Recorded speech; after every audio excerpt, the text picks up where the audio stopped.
রঙিন বোরকা পড়লে গুনাহ হবে কিনা, কোন নামাজে হাঁচি দিলে কি নামাজ হবে? আপনাদেরকে দেখে মা বোনরা ওয়াজ শুনে তাকে বৈধ হবে? ওযু করার সময় আমরা আমাদের শরীরে যে অংশগুলো ধৌত করি সেই অংশগুলো 3 বারের অধিক ধৌত করা যাবে কিনা। অনেকেই আছেন যারা স্ত্রীর সাথে মনোমালিন্য হলে বলে তোমাকে রাখবো না বা রাখতে চাই না, এরকম কথা কি স্ত্রী তালাক হবে? ভাত খাওয়ার সময় নাকি সালাম দেওয়া যায় না।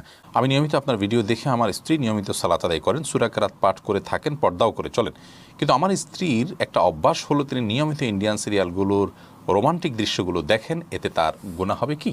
ফরজ গোসল রাতে না করে ফজর নামাজের আগে ফরজ গোসল করে নামাজ পড়লে নামাজ হবে কিনা, আর রাতে উজু করে পবিত্র হয়ে ঘুমালে গুনাহ হবে কিনা? না। আমার ছোট বাচ্চা ঘুমিয়ে থাকা অবস্থায় যখন আজান হয় তখন আমার মনে আসে যে আজান তাড়াতাড়ি শেষ হয়ে যাক, এমন কথা মনে আসলে কি আমার গুনাহ হবে? সৌন্দর্যের জন্য যদি নখ রাখি তাহলে কি নামাজ হবে? রাস্তায় কোনো টাকা পেলে কি করা উচিত? আমার কাছে একজন মানুষ টাকা পেত, সে মারা গেছে, এখন আমার করণীয় কি? আমি কিছুদিন আগে একটা গাড়িতে করে বাড়ি যাচ্ছিলাম, আমার কাছে খুচরা টাকা না থাকা আমি ওনাকে টাকা দিতে পারিনি, পরে ওনাকে অনেক খুঁজেছি কিন্তু পাইনি। আমি কি করতে পারি? আমি কি আমার খালার স্বামীর সাথে দেখা করতে পারি? আপন ভাইকে যাকাত দেয়া যাবে কিনা? এরপরে আপনাদের প্রশ্ন উত্তরের যে আলোকিত ভবন আমরা সেখানে প্রবেশ করি। হোসাইন নিবির আপনি লিখেছেন ভাত খাওয়ার সময় নাকি সালাম দেওয়া যায় না। না, এটা আমাদের সমাজের প্রচলিত প্রথা, সালাম দেওয়া যেতে পারে, মানে এতে বড় কোনো অসুবিধা নেই। বিশেষ করে যদি এতে কোনো অসুবিধা নেই, আপনি যাকে সালাম দিচ্ছেন তিনি যদি খেতে বসেন এবং আপনার লোকমা মুখে নিচ্ছেন বা এমন টাইমে আপনি সালাম দেন তখন তিনি ক্ষতিগ্রস্ত হতে পারেন বা কষ্ট হতে পারে, এরকম সময় সালাম দিবেন না। আদারওয়াইজ খাওয়ার সময় সালাম দেওয়া নেই, এতে কোনো অসুবিধা নেই। লাকি মীর আপনি লিখেছেন মৃত্যুর পর হিসাব নিকাশের পর কি জান্নাতে বাবা মার সাথে দেখা হবে আর দুনিয়ার কোনো কথা মনে থাকবে? আলমুল গায়েবের বিষয় দুনিয়ার কোনো কথা, দুনিয়ার অনেক কিছু মনে থাকবে না, হাদিস থেকে বোঝা যায়, কিন্তু সব কিছু যে মনে থাকবে সেটা হাদিস থেকে বোঝা যায় না, আল্লাহ আলম। আর হিসাব নিকাশের পর বা আমার সাথে সাক্ষাৎ হতে পারে, বিশেষ করে উভয় যদি জান্নাতি হয় তাহলে তো অবশ্যই সাক্ষাৎ হবে। ওবায়দুল হক আপনি লিখেছেন আমার কাছে একজন মানুষ টাকা পেত, সে মারা গেছে, এখন আমার করণীয় কি? আপনি তার পরিবারের কাছে, তার বংশধরদের কাছে টাকা পৌঁছে দিবেন, তাদেরকে যদি পাওয়া না যায় তাহলে তার তরফ থেকে গরিব দুঃখীকে দান করে দিবেন, সব যেন তিনি পান সে আশায়। মোহাম্মদ হাসিবুর রহমান চৌধুরী লিখেছেন নফল রোজা কোনো কারণে ভাঙতে হলে পরবর্তীতে কি কাজা করতে হবে? নফল রোজা রাখলে সেটা যদি ভেঙে ফেলেন পরবর্তীতে রাখতে হবে কিনা? হানাফি মাযহাব অনুযায়ী রাখতে হবে, কারণ আল্লাহ তাআলা বলেছেন লা তুবতিলু আমালাকুম, তোমরা তোমার আমল বরবাদ করো না। আপনি নফল রোজা রাখার আগ পর্যন্ত স্বাধীন ছিলেন, রাখা না রাখার পরে কিন্তু রেখে ফেলেছেন, শুরু করেছেন, তার এটা পুরো করা ওয়াজিব এই আয়াতের কারণ আর বিভিন্ন হাদিসের আলোকে। যার কারণে সেটাকে আপনি পূর্ণ করতে হবে, যদি আপনি পূর্ণ না করেন তাহলে পরবর্তীতে কাজা করতে হবে। যদিও বিষয়ে হাম্বলি ফিকহের ওলামা ইকরাম বা আহলে হাদিস ওলামা ইকরাম তাদের দৃষ্টিভঙ্গি ভিন্ন, তারা বলেন যে আপনার কাজা করতে হবে না, কারণ এটা নফল। সুবরিন আপনি লিখেছেন সৌন্দর্যের জন্য যদি নখ রাখি তাহলে কি নামাজ হবে? আর কয়দিনের বেশি নখ রাখা জায়েজ নাই? নখ এতদিন বেশি রাখা জায়েজ না, আমার কোনো কথা নেই, তবে 40 দিন পর্যন্ত এই যে শরীরের অবাঞ্ছিত লোমটোম এগুলো কাটার কথা বলা হয়েছে, এগুলোর পাশাপাশি নখ আমরা কেটে ফেলবো, এটা সর্বোচ্চ। কিন্তু খুব বড় হয়ে গেলে সেখানে পেছনে তলাতে পানি পৌঁছানো কঠিন হয়, অনেক সময় ময়লা জমে যায়, অস্বাস্থ্যকর হয়, সেজন্য এটা খুব দীর্ঘ সময় পর্যন্ত অপেক্ষা করা উচিত নয়। সৌন্দর্যের জন্য আপনি নখ যদি রাখেন নামাজ হয়ে যাবে, কোনো অসুবিধা নেই। আপনি উজু ঠিকমতো করলে পানি পৌঁছালে চলবে ইনশাআল্লাহ, তবে তার উপরে যদি আপনি নেল পালিশ ইত্যাদি ব্যবহার করেন সেটা আপনার উজু না হবে না তার ফলে, এবং তার ফলে নামাজও হবে না। আর যদি এমন হয় যে একেবারে বড় বড় নখ রাখেন যেগুলো সাধারণত অমুসলিম এবং পাপিষ্ঠা নারীরা রাখেন বা পুরুষরা রাখেন, তাদের সাথে সাদৃশ্য যদি রাখেন, তাদের স্টাইল যদি ধারণ করেন, তাহলে সেটা ভিন্ন কারণে নিষিদ্ধ হবে। মৌলিকভাবে নখ বড় হলে যে নামাজ হবে না ব্যাপারটা কিন্তু সেরকম নয়। এমনি তামিম আপনি লিখেছেন অজু করার সময় আমরা আমাদের শরীরে যে অংশগুলো ধৌত করি সেই অংশগুলো 3 বারের অধিক ধৌত করা যাবে কিনা? না, 3 বারের অধিক ধৌত করাটা হলো পানির অপচয় করা এবং সময়ের অপচয় করা। শয়তানের সময় আমাদের মধ্যে ওয়াসওয়াসা ঢুকায় দেয়, সূচিবায়ু তৈরি করে, যার কারণে আমরা অনেকে মনে করি শুকনা থাকলো কিনা। ভালো করে ডোলে 3 বার ধুলে এরপর আর শুকনা থাকবে না, এটা নিয়ে আর আমাদের দুশ্চিন্তা করার কোনো প্রয়োজন নাই এবং অতিরিক্ত পানি অপচয় করা উচিত নয়। শারমিন আক্তার লিখেছেন আমি কিছুদিন আগে একটা গাড়িতে করে বাড়ি যাচ্ছিলাম, আমার কাছে খুচরা টাকা না থাকা আমি ওনাকে টাকা দিতে পারিনি, পরে ওনাকে অনেক খুঁজেছি কিন্তু পাইনি, আমি কি করতে পারি? তার পক্ষ থেকে দান করে দিবেন ওটা। এরপরে এমনি নাজরুল ইসলাম আপনি লিখেছেন আপন ভাইকে যাকাত দেওয়া যাবে কিনা, দিলে জাকাত আদায় হবে কিনা? আপন ভাইকে আপনি যাকাত দিতে পারেন, তিনি যদি আপনার প্রাপ্তবয়স্ক হয় এবং অভাবী হয়।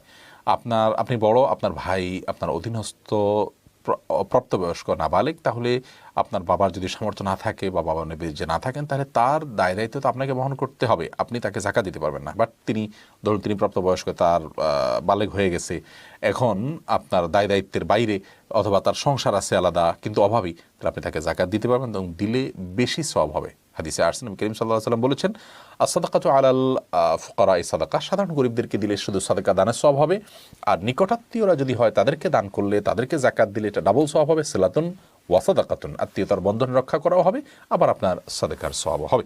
কোহিনুর আক্তার দেখা দিবেন আপনি খালুর সাথে। এইচ.এম. আবু রায়হান লিখেছেন, আমি খারাপ কাজ থেকে দূরে সরে যেতে চাই কিন্তু পারছি না, এখন আমার করণীয় কি? পরিবেশ থেকে দূরে সরবেন, খারাপের পরিবেশ থেকে দূরে সরবেন, ভালো মানুষের সংস্রবে থাকবেন, আল্লাহর কাছে দোয়া করবেন, ইনশাআল্লাহ আল্লাহ তাআলা সহজ করবেন। এর পরের প্রশ্নটি করেছেন নওশিন আক্তার, আপনি লিখেছেন, রাস্তায় কোনো টাকা পেলে কি করা উচিত? এই বিষয়ে আমাদের একটা ভিডিও আছে, স্বতন্ত্র, এটা শুনে নেবেন। যদি খুব অল্প স্বল্প হয়, সামান্য হয়, এটা আসলে কেউ খুঁজবে না, আপনি নিজে অভাবী হলে খেতে পারেন বা কোনো গরিবকে দান করে দিবেন। যদি উল্লেখযোগ্য হয়, যেটার মালিক তা এটাকে খুঁজে বেড়াবে মনে হয়, তাহলে এটা খুঁজে বেড়াতে হবে, বিভিন্নভাবে ঘোষণা দিতে হবে, এবং দিতে দিতে দিতে দিতে যখন নিরুপায় হয়ে যাবেন এবং নিশ্চিত হবেন যে এটার মালিক আর পাওয়া যাচ্ছে না, তাহলে সেক্ষেত্রে কোনো গরিবকে আপনি দান করে দিবেন। আর নিজে যদি অভাবী হন, অভাবগ্রস্ত হন, হকদার হন খাওয়ার, তাহলে নিজে খেতে পারেন। জাকিয়া খান নাসরিন, আপনি লিখেছেন, আমার ছোট বাচ্চা ঘুমিয়ে থাকা অবস্থায় যখন আজান হয় তখন আমার মনে আসে যে আজান তাড়াতাড়ি শেষ হয়ে যাক, এমন কথা মনে আসলে কি আমার গুনাহ হবে? না, এরকম কোনো গুনাহ হবে না, কারণ এটাতে আপনি আপনার শিশুর ঘুমের দিকে তাকিয়ে চাচ্ছেন যে আজানটা অল্প সময় যেন শেষ হয়ে যায়। আপনি আজানের প্রতি কোনো বিদ্বেষ থেকে তো আর বলছেন না, ইন্নামাল আমাল বিন্নিয়াত, বিধায় এর কারণে আপনার ঈমান চলে যাবে বা গুনাহ হবে, এরকম না বিষয়টা। আমি নিয়মিত আপনার ভিডিও দেখে, আমার স্ত্রী নিয়মিত সালাত আদায় করেন, সূরা কেরাত পাঠ করে থাকেন, পর্দাও করে চলেন, কিন্তু আমার স্ত্রীর একটা অভ্যাস হলো তিনি নিয়মিত ইন্ডিয়ান সিরিয়ালগুলোর রোমান্টিক দৃশ্যগুলো দেখেন, এতে তার গুনাহ হবে কি? আল্লাহ রাব্বুল আলামিন আমাদেরকে নির্দেশ করেছেন, উদখুলু ফিস সিলমি কাফরা, তোমরা ইসলামে পরিপূর্ণভাবে দাখিল হও। আল্লাহ তাআলা আরও বলেছেন, ইয়া আইয়ুহাল্লাযীনা আমানু তাকুল্লাহা হাক্কা তুকাতিহি ওয়া লা তামুতুন্না ইল্লা ওয়া আনতুম মুসলিমুন, হে ঈমানদারগণ, তোমরা আল্লাহকে ভয় করো হক আদায় করে ভয় করার মতো, এবং মুসলিম না হয়ে, আল্লাহর কাছে পরিপূর্ণ আত্মসমর্পণকারী না হয়ে তোমরা মৃত্যুবরণ করো না। সূরা আল ইমরানের 102 নম্বর আয়াত এটি। এই আয়াত দ্বারা বোঝা গেল যে আমাদের বোন তিনি সালাত আদায় করছেন, নিয়মিত ইসলামিক কন্টেন্টগুলো দেখেন, ভালো কাজ করার চেষ্টা করেন, তিনি আলহামদুলিল্লাহ ইসলামে আছেন, ইসলাম মানার চেষ্টা করছেন, কিন্তু আল্লাহ তাআলা নির্দেশ করছেন আল্লাহকে পুরোপুরি ভয় করার জন্য, ইসলামে পরিপূর্ণ দাখিল হওয়ার জন্য, বিধায় সেটি আমাদের করা উচিত। নবী করিম সাল্লাল্লাহু আলাইহি ওয়াসাল্লাম বলেছেন, ইত্তাকিল মাহারিমা তাকুনু আবাদান নাস, তুমি হারাম কাজ থেকে বেঁচে থাকো, তুমি সবচেয়ে বড় ইবাদত গুজার হবে। ইতিবাচক ভালো কাজ যেমন জিকির, আজকার, তাসবিহ, তেলাওয়াত আমরা করছি, এগুলোর পাশাপাশি যখন আমরা হারাম কাজ থেকে বেঁচে থাকবো, তখনই আমরা প্রকৃত অর্থে এবং সবচেয়ে বড় আবেদন হতে পারবো আল্লাহ রাব্বুল আলামিনের কাছে। আমাদের সে বোনকে আমরা এই লাইভের মাধ্যমে আবেদন জানাচ্ছি যে মানে যে সমস্ত ফিল্মের আপনার ক্লিপগুলো দেখে থাকেন, রোমান্টিক কোনো দৃশ্য দেখে থাকেন, সেগুলো দেখা আমাদের জন্য হারাম, এবং সেগুলোতে মিউজিক্যাল ইনস্ট্রুমেন্টের ব্যবহার ছাড়াও আপনার এমন দৃশ্যগুলো থাকে যেগুলো পুরুষ নারী কারোর জন্যই দেখা যায় থাকে না, যার কারণে আপনার এগুলো দেখা থেকে আমাদের বিরত থাকা উচিত। আমরা অনেকে এগুলোকে হারাম মনে করি না, অপরাধ মনে করি না। আল্লাহ তাআলা তৌফিক দান করুন আমাদেরকে বেঁচে থাকার সকল হারাম থেকে এবং সকল গুনাহের কাছ থেকে। ইয়াকুয়াই লিখেছেন, আপনাদেরকে দেখে মা বোনরা ওয়াজ শুনে তাকে বৈধ হবে? এই বিষয়ে আমরা বারবার উত্তর দিয়েছি, এটা মৌলিকভাবে জায়েজ আছে। মেয়েরা পুরুষদেরকে যদি দেখেন এবং যদি তাতে ফিতনার কোনো ভয় না থাকে, তাদের জন্য এটা দেখা জায়েজ আছে। ফারজানা মিলি, আপনি লিখেছেন, রঙিন বোরকা পড়লে গুনাহ হবে কিনা? কোনো অসুবিধা নেই, যদি সেটা এত বেশি চাকচিক্যপূর্ণ না হয় যেটা অন্য দৃষ্টিকে বরং বেশি আকৃষ্ট করে, এরকম না হলে জায়েজ আছে। মুক্তা আখতার লিখেছেন, ফরজ গোসল রাতে না করে ফজর নামাজের আগে ফরজ গোসল করে নামাজ পড়লে নামাজ হবে কিনা, আর রাতে উজু করে পবিত্র হয়ে ঘুমালে গুনাহ হবে কিনা? না, কোনো গুনাহ হবে না, এরকম করা যেতে পারে, তবে ফজর নামাজের আগে আগে গোসল করতে হবে। এমনি ইসহাক, আপনি লিখেছেন, অনেকেই আছেন যারা স্ত্রীর সাথে মনোমালিন্য হলে বলে তোমাকে রাখবো না বা রাখতে চাই না, এরকম কথা কি স্ত্রী তালাক হবে? রাখতে চাই না কিংবা রাখবো না এই শব্দ বললে তালাক হবে না।